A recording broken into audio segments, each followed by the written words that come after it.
come together, even more so this year than normal because COVID-19 is keeping us all separate. That being able to come together and celebrate like this is really wonderful. So it's wonderful to be here with Minister Sajan, Minister Baines, Minister Chagar, all of our friends from the Sikh community and Sikh members of Parliament as well. I would be remiss if I didn't start also by recognizing the news coming out of India about the protest by farmers. The situation is concerning, and we're all very worried about family and friends. I know that's the reality for many of you.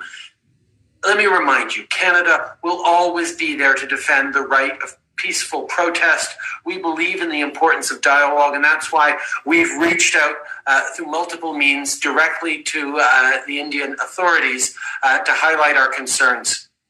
This is a moment for all of us to pull together, because of COVID and because of everything else as well.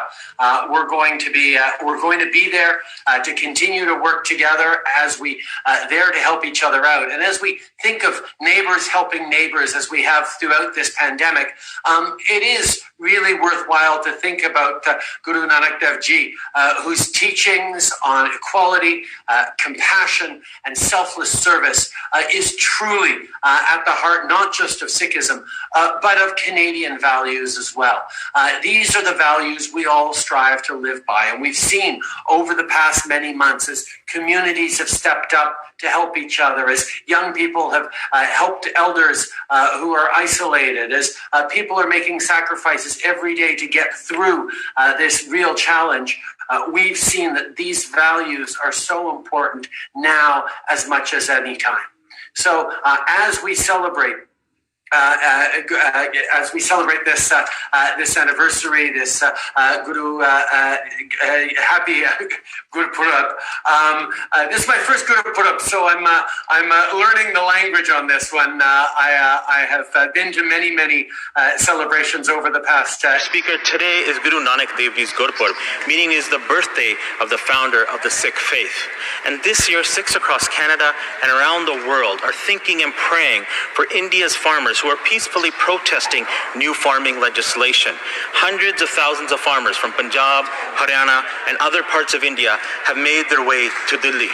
Shockingly, along the way, these peaceful protesters were met with blockades, water cannons, batons, and tear gas. But they persisted peacefully. In fact, they even provided food and water to the same security forces that were attacking them. The right to peaceful protest is fundamental in any democracy.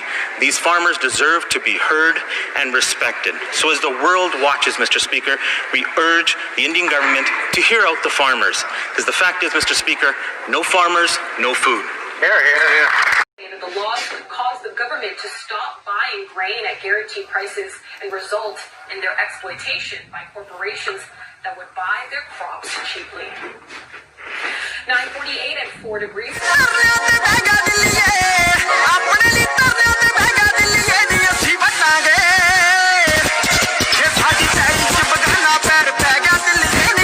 Delhi in protest of new laws.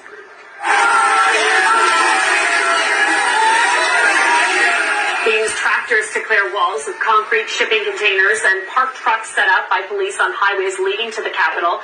Police used tear gas and batons on the crowd. The farmers started their march yesterday to put pressure on India's Prime Minister to abolish laws they say will give more power to corporations while cutting their earnings. Their march.